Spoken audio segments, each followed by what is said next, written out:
બીજો દાખલો દેખીશું. નીચેના સમાંતરબાજુ ચતુષ્કોણ ABCD માટે x, y અને z ના મૂલ્યો શોધો. આ સમાંતરબાજુ ચતુષ્કોણ છે. આપણે દેખો સિમ્પલી છોકરાઓ, આ સમાંતરબાજુ ચતુષ્કોણ આપણે ખૂણો B બરાબર કેટલું છે 110 અહીં, અથવા ડાયરેક્ટ આમ પણ લખી શકીએ ને અહીં. પેલો લખી દેવાનો ખૂણાનો માપ. ખૂણો CBA બરાબર ખૂણો B બરાબર કેટલું છે 110. પછી આ ધ્યાન આપો, ખૂણો DAC બરાબર છે 50°. જો DAC છે, આ છે, આ નથી આખો.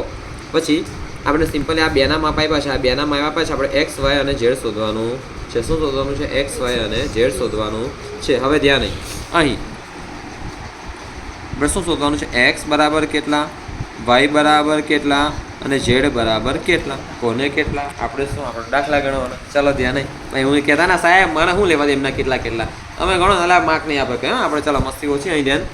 તો દેખો છોકરાઓ, હવે દેખો મેં તમને શું કીધું, સમાંતર બાજુ ચતુષ્કોણમાં સામસામેના ખૂણા કેવા હોય? સમાન. સામસામેના ખૂણા કેવા હોય? સમાન. અહીં ખૂણો B બરાબર ખૂણો B બરાબર y. ખૂણો B બરાબર y બરાબર કેટલું લખાય?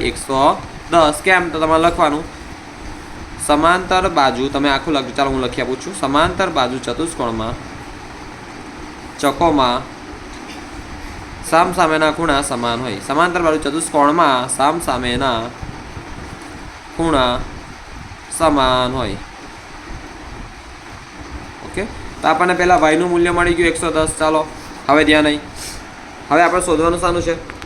આનું શોધવાનું છે, આનું ઝેડનું. જો તમે એક્સ શોધશો તોય કોઈ વાંધો નહીં, એક્સ શોધશો ને તોય કોઈ વાંધો નહીં, અને ઝેડ શોધશો સિમ્પલી આપણે ઝેડ શોધશો તોય કોઈ વાંધો નહીં.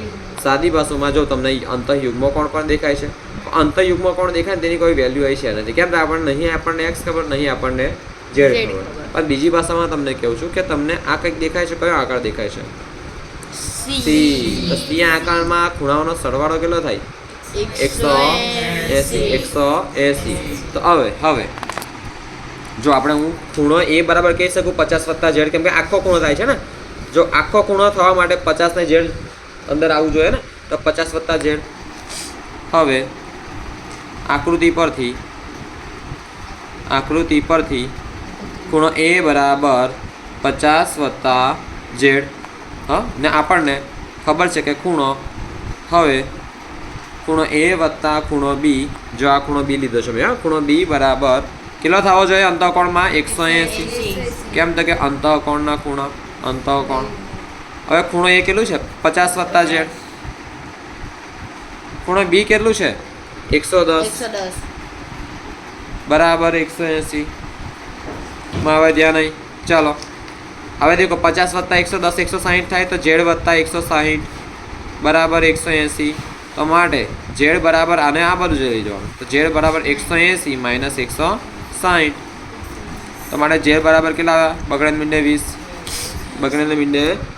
મીંડે 20. તો આ z બરાબર 20 આવ્યું. હવે અંતઃયુગ્મ કોણની એન્ટ્રી થશે? પહેલાં એન્ટ્રી થતી હતી, પહેલાં કોઈ વેલ્યુ નથી, હવે એની વેલ્યુ થશે. તો જો આ z આવ્યો છે ને, તો આ ખૂણો કેવા હોય? સમાન. આ ખૂણો કેવા હોય? સમાન. ધ્યાન આપો. હવે અહીં ખૂણો z બરાબર ખૂણો x બરાબર 20°. કેમ? તો કે અંતઃયુગ્મ કોણ કેટલા? એટલે જવાબ મળી ગયો. ખૂણો x બરાબર આપણે લખવાનું છે, એટલે કે ખૂણો x બરાબર, હા માટે ખૂણો x બરાબર 20° મળ્યા આપણને.